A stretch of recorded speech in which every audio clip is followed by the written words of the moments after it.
All right, Gio, so we started this thing back in February in Tucson and just getting, again, the lay of the land for you. My goodness, and then you're on the biggest of stages, and you're a guy who started when MLS was so young. How cool was it, though, just to be there on that sideline? And I know that the commission's there giving you hugs, and that was a massive event. Definitely. I mean, being part of this league at the beginning, when everything started in 1996, as a player, excited at that moment to be part of this new league that was coming out, seeing the growth, from close. As a commentator, as being close, as a youth director in Metro Stars Red Bull, it's been great. And now being able to be back in the league now as a coach, and being able to have the chance this year to bring the Portland Timbers to the final, with the help of the entire staff and players and everyone involved in the club that helped, this season be the season that we had. It's been fantastic, and doing it in a city where there's so much passion, like Portland. I really enjoy this year, and but unfortunately we couldn't win the final match. But I think we showed that we were a team that deserved to be in the final. There was a belief system, though, and there's a great leadership. Obviously, both Diego's and Seba's in that as well, and Liam when he was in there. That comes so from you at the top as well. How long did it take you? Did you feel that you had that locker room, that they were believing that you guys could be what you wanted? I think it started from the beginning to make sure that we changed some things, and we saw right away how the team was changing in the direction that we wanted. And I think there was a moment in which Dallas, then we played Chicago, and Orlando was a difficult defeat, but there was a sign that we were getting close to the first win. And the players, I think, they felt that we could do something important at that moment, and we had a talk with the players, and I think that lead a direction that showed the 15 matches that we were undefeated. But I think also towards the end we had to tie things back again, and I think right before Real Salt Lake away that game, we had a special meeting, and I think that reunited the team, the club, the players, even more so to have the run that we had at the end. And winning on the road is really the key to success in MLS, and give or take week in, week out, month in, month out. You go to the playoffs, you go to Dallas, you go to Seattle, you go to Kansas City, where a lot of folks said now that they don't have any chance to win there. You guys did that in dramatic fashion. How much pride do you have as a coach that your team came together and played that road warrior mentality so well? No, very proud, extremely proud, because we knew that they were a difficult task, because they were good teams, good coaches, places that are difficult to get a win.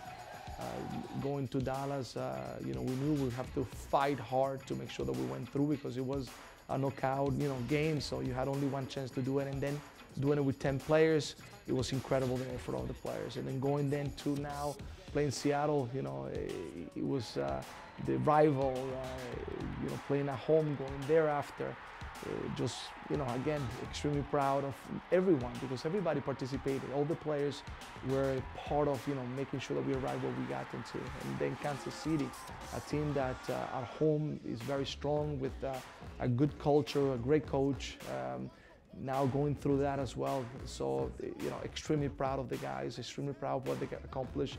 I enjoy that our staff, my staff, enjoy every moment of the season, and now we finish fresh, we finish good, we finish with excitement. Unfortunately, at the end against Atlanta, we couldn't get the victory that we were looking for, playing against a good team in a historical final.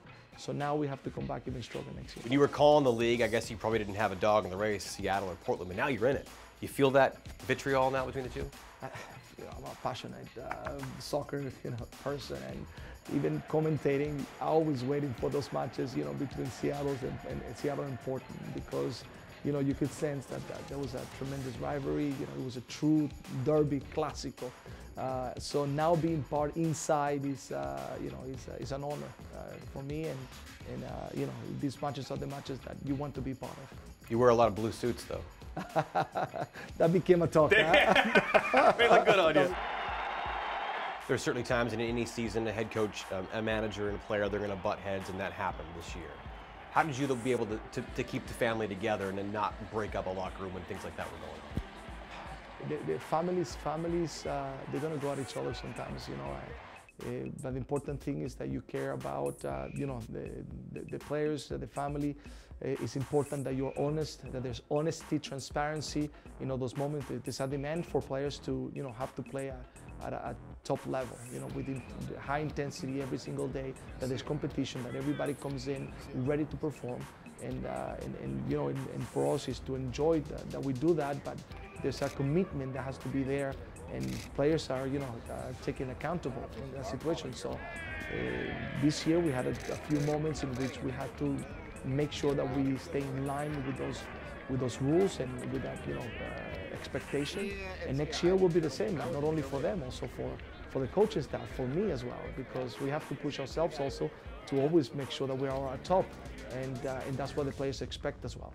I think for a lot of fans, they were wondering, like, where's 99? Where's Armenteros? He was so hot through that stretch when he earned the spot over Adi, and then obviously Adi moves on. You would have loved for the guy to play. He was playing football for almost 2 straight years, needs a break, body just couldn't take it anymore. But that deflating to him, deflating to you as well, but you couldn't get him out there. Samuel was a great acquisition. He's a talented player and a great person. And I think we saw moments of brilliance during the season that he shows the kind of player that he is. He's a player can get you excited. But then, you know, our conversations, the fact that he was 2 years non-stop, start paying a toll. You know, we're trying to give him the chance to be able to, at some moments, to get the rest that we hope that he needed in order to come back. And we saw him at moments coming back to the level that we needed to, but then it became very difficult for him, and injuries and few, you know, things along the way made it difficult for him to be more impactful, to give, you know, what he was giving at a point in the season. But what I have to say about him is that he never stopped supporting the teammates. He traveled with us everywhere. He was the first guy coming back to the locker room when we won in Seattle, you know, screaming, you know, PTFC, just making sure that, you know, he shared the passion and how proud he was of the work of the guys. So even though unfortunately we didn't get that part, you know, towards the end, it's still the support to the group, you know, was there from his part. And key to success in MLS a lot is raising your own youth, your own talent coming through. Jeremy Ebobisse had his moments. He's a guy that I know you guys count on. They have for a while, and he got his moments there, and he did shine when he had his chances there.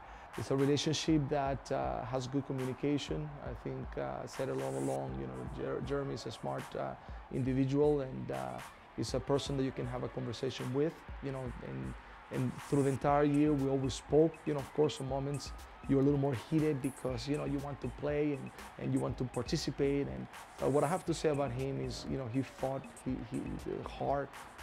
He never gave up. He worked very hard during the season. There was no question that he's talented, and you know, when the right time came, we gave him the chance. It's not that we gave him the chance just to give it to him. He earned it in practice. Then he got the opportunity to play, and he didn't disappoint. And I think he's definitely an example for all young Americans that, you know, you have to earn your spot. Talent cannot get you through only. You have to earn it, and once you earn it, you have to make sure that you keep improving it. And he did that, and we had conversations on how can I get better? How can I do this better? And he's constantly trying to learn, and he, as he said, on the right place. So I think it's been fantastic what he has accomplished. And I think, as I said, great example, but I think from our club standpoint, it shows that we really believe in youth, not only youth international, but also, you know, especially youth from this country, to try to make our national team better. You got to unplug at some point in time. It's a grind of a season. So what do you do now until we see you again in February? We'll see. I think the few days that we're gonna have off, we're gonna try to take advantage. I know me, and I'm no one that will be able to ever disconnect fully. But definitely I'm going to try to take some family time and then try to come back, you know, as soon as possible, to try to continue to work with it. How many days do you lay on a beach? Oh, I don't know. I think my wife is counting them more than I. Yeah.